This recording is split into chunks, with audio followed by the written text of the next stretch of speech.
ерекше кешірім сұраймын. Ерекше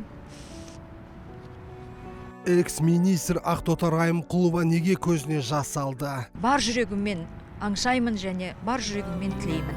Өмір кейде мәнді емес, құлатқанда жар белес. Карьера деп ғұмырын арнаған қаракөз қыздарға қандай ақыл кеңес айтады? Аналық бақытты да көруге болады. Әзербайжанда жүрген ел анасының қазіргі арманы қандай?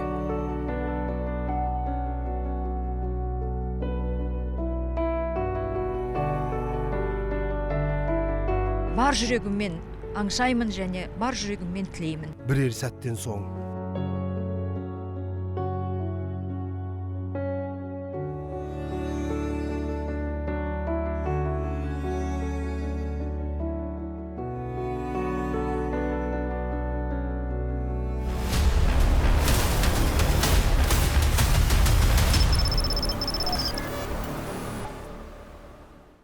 Армысыздар, құрметті көрермен, бүгін біз Алматы қаласындамыз. Бекер емес, дәл қазіргі сәтте қасымда өнертану ғылымының докторы, кандидаты Ақтоты Райымқұлова ханым. Ақтоты ханым, сізді көргенімізге қуаныштымыз. Алматы сондай әсем болса, сіз де сондай жарқырап тұрсыз. Біз сізді көргенімізге шын мәнінде қуаныштымыз. Мынау білеміз, Түркістан телеарнасы ашылған кезде осы сіздің тікелей осы бастамаңызбен басқасында болдыңыз. Жалпы Түркістан жайлы айтыңызшы, алдағы жоспарыңыз осы 5 жылда қалай болады деп елестеттіңіздер сол кезде? Әрине, көп рахмет сұрағыңызға. Мемлекеттік жұмыста жүргенде әрине біздің мемлекет басшыларымыздың жалпы біздің мемлекетіміздің тапсырмалары бойынша жүреміз. Халқымыздың тапсырмалары бойынша жүреміз. Сондықтан біздің Түркістанымыз рухани астана болғандықтан әрине ерекше көңіл бөлініп, ерекше жобалар жасалған болатын. Соның енді басында деп айта алмаймын, өйткені басында біздің мемлекет басшыларымыз болады. Соның қасында болдық және осы үлкен жобаларды жүзеге асыруға кішкене болса да өзіміздің еңбегімізді сіңірдік. Өзіңіз айтқандай, әрине бұл рухани астана болғандықтан Түркістанда ең әйгілі ескерткішіміз бұл Қожа Ахмет Яссауи бабамыздың үлкен мавзолейі. Сонымен қатар рухани астана болғандықтан біздің бабаларымыздың, Арыстан бабтың, Сауран сияқты кесенелеріміздің, Гаухар ана сияқты үлкен аналарымыздың да ескерткіштері бар. Сол ескерткіштерді сақтай отырып, біздің тарихи ерекшелігімізді сақтай отырып, заманауи қала болу үшін жобаларды жасаған болатын. Сол сияқты өзіңіз айтқандай, осы медиа саласында да Түркістан болып, үлкен облыс болып, облыс енді орталығы болғандықтан, әрине медиа саласында да осындай Түркістан сияқты канал ашу болу керек деп біз жоспарлағанбыз. Мен өте қуанышты болып тұрмын, өйткені кезінде осы Түркістанның үлкен жобасы қарастырылғанда, Түркістан қаласының негізгі алаңында осындай медиа ғимараты болу керек деген жоспарлағанда, біз өзіміздің жұмысымызда, өзіңіз білесіз, пандемия кезі де болды, әртүрлі қиыншылық болды, бірақ сонымен қатар бүкіл мемлекет болып, бүкіл еліміз болып осы Түркістанды жаңартуға көп еңбек сіңірген болатынбыз. Соның жемісін көріп отырғанда, әрине Түркістанның бүгінгі шырайлы кезеңін көріп отырғанда, әрине ерекше қуанамын және алда да осы Түркістанның өздеріңіздің журналистердің жұмыстарыңызға сәттілік тілеймін. Алда да тек қана осы біздің Қазақстанның ғана емес, түркі елдерінің ғана емес, дүние жүзілік үлкен інжу маржандарының бірі бола беруіне тілектеспін. Рахмет. Жалпы өзіңіз өнер адамсыз. Мемлекет қызметтен бөлек. Сол мемлекет қызметте жүрген кезде жалпы өнерді сағынып, кейде жаңағы мемлекет қызмет білеміз, өте қауырт. Оны істеген адам ғана түсінеді. Сондықтан сондай кезде бір өнерге бір бет бұрам, мен мемлекет қызметтен бас тартам деген сондай бір сәттер болды ма? Бір туындаған шығар, кішігірім болсын, ұшқыны. Көп рахмет сұрағыңызға. Әрине, ең алдымен мен музыкантпын, композитормын. Сондықтан бүкіл өзімнің өмірімді 5 жасымнан бастап музыка әлемінде, сонымен қатар өздеріңіз білесіздер, менің әкем жазушы кісі болатын, әдебиет әлемінде өстім деуге де болады. Сондықтан әрине ең алдымен менің жүрегім үшін ең жақын бұл өнер, мәдениет. Сонымен қатар біз енді кішкентай кезімізден елімізге қай жерде сенің еңбегін керек болып жатса, қандай жұмыс істеу керек болса, соған бара береміз. Мен мысалы көп жыл бойы консерваторияда болдым. Одан кейін Астанамыз ашылғанда Астанаға келгенде мәдениет және спорт министрлігіне бару керек болды, шақырды. Сонда барғанда әрине өзіңіз айтқандай мемлекеттік жұмыс оңай емес, ол күнделікті, күні-түні жұмыс істейтін жұмыс. Сонымен қатар біздің енді менің айтып тұрғаным тәрбиелеуде, менің мысалы жанұямда да, жалпы біздің қоғамда қай жерде жұмыс істесең, сол жерде өзіңнің ерекше деңгейіңді, ерекше қызметіңді көрсету керек деген біз тәрбие көргенбіз. Сонымен қатар өзіңіз өте дұрыс айтасыз, әрине өнерді қатты сағындым. Мәдениет министрлігінде болсам да, бұл шенеуніктердің жұмысы күнделікті, әртүрлі енді жобалар бола береді, жиналыстар бола береді. Бірақ мен жас кезімнен осы музыканы жазу мен үшін түн уақыты өте жақсы. Сондықтан мен кішкентай кезімде де әкем жазушы кісі болғандықтан түнде ұйықтап жатып көзімді ашсам, папам столдың басында жазып отыратын, журналист кісі болатын. Сондықтан мен үшін түнгі уақыт ол өнердің уақыты деп есептеймін. Мен үшін де ерекше бір сондай шабыт беретін уақыт. Сондықтан мен министрлікте жүргенде бірнеше симфониялық шығармаларды жаздым, 2 балеттің авторы болдым. Сонымен қатар бірнеше өзімнің өзіңіз айтып кеттіңіз, докторлық өнертану жұмысын да жаздым. Сондықтан әрине әрбір біздің жастарымызға да айтатыным, қыз келіншектерге де айтатыным, егер сіздердің бір алдарыңызға қойған мақсаттарыңыз болса, ол мақсаттарыңызға жетуге ешқандай да кедергі болмау керек. Сонымен қатар мен әйел кісі болғандықтан, Құдайға шүкір, жанұям да бар, менің өз жұртым бар, әрине қайын жұртым да бар. Сондықтан бәріне де өзімнің жүрегімді, махаббатымды көрсетуге, күнделікті осындай жұмыстарымызды көрсетуге де әрқашанда дайын болатынмын. Сондықтан өзіңіз айтқандай, бұл кейбір уақытта адамдар айтады, мен жұмыстамын, жанұя құруға уақыт жоқ, өнерді кейбіреуінің ойы болады, мысалы өнерде жүргендер ойлайды да, карьера деп ойлайды. Сіз отбасымен жалпы карьераны былай қалай үйлестіресіз, оларды қалай тоғыстыруға болады? Өзіңіз жалпы отбасыңызға көп уақыт бөлесіз бе, жоқ әлде карьераға ма? Осыған байланысты айтыңызшы. Ең алдыменен Құдайға шүкір, менің жұмысымды, менің мақсаттарымды түсінетін отағам бар, Құдайға шүкір. Сол қайын жұртым, өз жұртым деп айтады ғой қазақтар. Қайын жұртымда менің жұмысыма және ерекше, енді былай өнер адамы болғандықтан ерекше мамандық қой. Осы мамандыққа да ерекше көңіл бөлуім үшін әрқашанда мені қолдап жататын.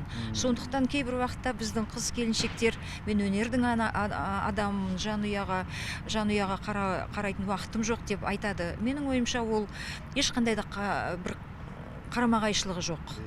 Адамның өзінің ниеті болса, және енді бір Алланың қолдауы болса, кішкене ниет таза болып, осыған бір ұмтылса, менің ойымша бұл жанұяда да болуға мүмкін, аналық сезімді де,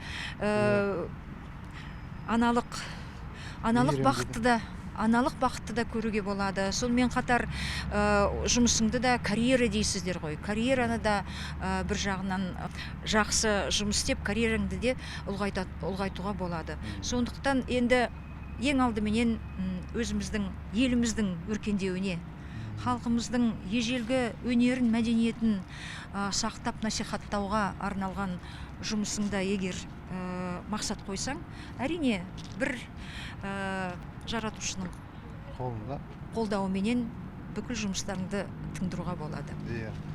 Енді жалпы қазір Бакудесіз, мен Алматының енді ауа райы, менің өзім Түркістанға кетсем де Алматыны сағынып тұрам. Сізге Алматы несімен ерекше? Сағынасыз ба кейде? Шетелде боласыз, басқа жерде Астананың суығын білеміз қандай екен. Түркістанның ыстығын білесіз оның қандай екен. Алматының ауа райын айтыңызшы. Ата-бабамыздың қалдырған еліміз, жеріміз аман болсын. Соған ие болып, еліміздің, жұртымыздың, жеріміздің өркендеуіне бәрімізде ерекше жұмыстануымыз керек. Сонымен қатар әрине мен Алматыда туып өстім. Алматы қаласы жаныма да, көңіліме ерекше. Әрқашанда сағынып жүресің. Астанамызды да өте жақсы көріп кеттім. Бірінші жылдары біртүрлі ауа райы да қатаңдау деп көрінді, бірақ соны да жақсы көріп кеттім. Өйткені менің мамам өзі солтүстіктің қызы, сол қанымызда да бар шығар. Ерекше қарын, ерекше боранын да жақсы көріп кеттім. Сонымен қатар өзіңіз айтқандай Алматынан, тек қана Алматыны ғана емес, бүкіл еліңді сағынады екенсің. Бүгінгі кезде өзіміздің бауырлас түркі елінде, Әзербайжанда болсам да Қазақстанды сағынады екенсің. Бұлай енді сезілмейді, бірақ осы жақында ғана да біз өзіміздің Бердібек Соқпақбаев атамыздың 100 жылдығына орай «Менің атым Қожа» кітабын Әзербайжан тіліне аударып, үлкен бір жәрмеңкеде біз тұсаукесерін жасадық. Сондықтан Қазақстаннан біз әншілерді, музыканттарды, әдебиетшілерді, жазушыларды шақырып, бүкіл түркі тілдес халықтарына ортақ жәрмеңкеде осындай жақсы тұсаукесер жасадық. Сол уақытта біздің жас ғана қызымыз домбырасын алып, «Сары бидай» әнін айтты. Сонда қазір жылап жіберем бе? «Сары бидай, сағындым еркем өзіндай» деп айтқанда көзімнен жас шығып кетті. Өйткені қандай болсақ да мен қазақтың қызымын, Қазақстанның азаматымын. Әрқашанда еліміздің өркендеуін бар жүрегіммен аңсаймын және бар жүрегіммен тілеймін. Сондықтан қайда жүрсең де өзіңнің еліңді сағынады екенсің. Сонымен қатар Құдайға шүкір, түркі елдеріне, егер менің түркі елдерінің мәдениетіне, мұрасына осындай ерекше кешірім сұраймын, ерекше түркі елдеріне өзімнің жұмысым керек болып жатса, түркі елдерінің бауырлас халықтарының бірігуіне ерекше менің бір кішкене болса да еңбегім сіңіп жатса, оған мен бақыттымын. Және сонымен қатар еліміздің амандығын тілеймін. Елімізді, Алматымызды, Астанамызды, бүкіл елімізді. Мен Қазақстанның түкпір-түкпірінде болдым. Сондықтан әрбір кішкентай болса да жері, әрбір жері, әрбір ескерткіші, әрбір халқымыздың әрбір адамы менің жүрегіме өте ыстық. Еліміз аман болсын, жұртымыз тыныш болсын. Әрқашанда осындай жарқыраған күннің астында біз көк байрағымыздың астында әрқашанда бақытты болайық. Рахмет сізге. Өте тамаша, өте тамаша. Жалпы енді мен ойлаймын, көзіңізге жас алуыңыз, әрбір қазақты жақсы көруіңіз, жаныңыз ашу, бұл тарихты оқығандығыңыздан, бұл әдебиетті білгендіктен деп мен жеке басым өзім солай ойлаймын. Өйткені тарихтағы ата-бабамыз қандай қиындықты көргенін бойынан сіңірген бала ол еліне міндетті түрде жан ашитын болады. Ал енді ана жайлы айтайықшы, осы жалпы біздің алып анадан туады дейді. Жалпы аналардың рөлін білесіз. Ұлжан анамыз, Зере анамыз болсын, Ұлпан анамыз болсын, жалпы Әлия болсын. Барлығыны, былайша айтқан кезде, түпкі ойы осы қазақтың жалпы даналарының шығуы, бірлігі, татулығы және өсу өнуі. Енді қазіргі аналарға қандай кеңес берер едіңіз өзіңіз? Өзіңіз айтқандай, біздің әжелеріміздің, апаларымыздың осындай керемет мұрасын сақтап, біздің жастарымызды тәрбиелеуде осы аналарымыздың өсиет сөздерін, аналарымыздың тәрбиесін әрі қарай жалғастыруымыз керек. Өйткені жастардың қолында, болашақ ұрпақтың қолында біздің еліміздің болашағы. Әрине, мен айтқандай, әрбір қазағым жалғызым деп айтамыз ғой. Сонымен қатар, мені қазір көріп отырсыздар, аналар кішкентай балаларменен Алматыда мына керемет жерде жүр. Сонымен қатар ананың ақ сүті, ананың ақ тілегі әрқашанда елдің, жалпы ұлттың сақталуына өте маңызы зор. Сондықтан Зере анамыздың, Ұлпан анамыздың, жалпы мына түркі тілдес халықтарының қандай да бір керемет ханымдарының, аналарының тәрбиесін, өсиеттерін әрине біздің жас келіншектер, қыздар әрқашанда ұмытпау керек. Ұлттың болашағы аналарымыздың қолында. Сондықтан қыздарға, келіншектерге айтарым, балаларымызды осы тарихты сүйетіндей, мәдениетімізді, мұрамызды білетіндей, сүйетіндей қылып тәрбиелеу керек. Еліміздің егемендігімізді көзіміздің қарашығындай біз сақтауымыз керек. Әрине, біз әйел болып, ана болып жарқырап шыққанымызға біздің азаматтарымыздың арқасында. Сондықтан сіздер аман болыңыздар. Мен әрқашанда азаматтарды, аман болыңыздар, әрқашанда азаматтардың қолында билік болсын деймін. Әрине, әйелдер де болу керек. Сонымен қатар ең негізгі біздің батырларымыз, ең негізгі біздің қорғаушыларымыз ол азаматтар. Сіздер аман болыңыздар. Еліміз жарқын, әрқашанда мына көк аспанның астында амандықта сүре берейік. Өмір жасымыз ұзақ болсын бәріміздің де. Рахмет сізге. Құрметті көрермендер, жарты сағаттық сұхбатымыз әрине сіздерге ұнады, ұнамады, мен бірақ білмеймін. Бірақ мен дәл қазіргі өткен уақытым бұл ерекше бір есте қалатын, тарихта болатын дүние деп ойлаймын. Құрметті көрермендер, мен сіздермен уақытша қоштасам. Аман болыңыздар.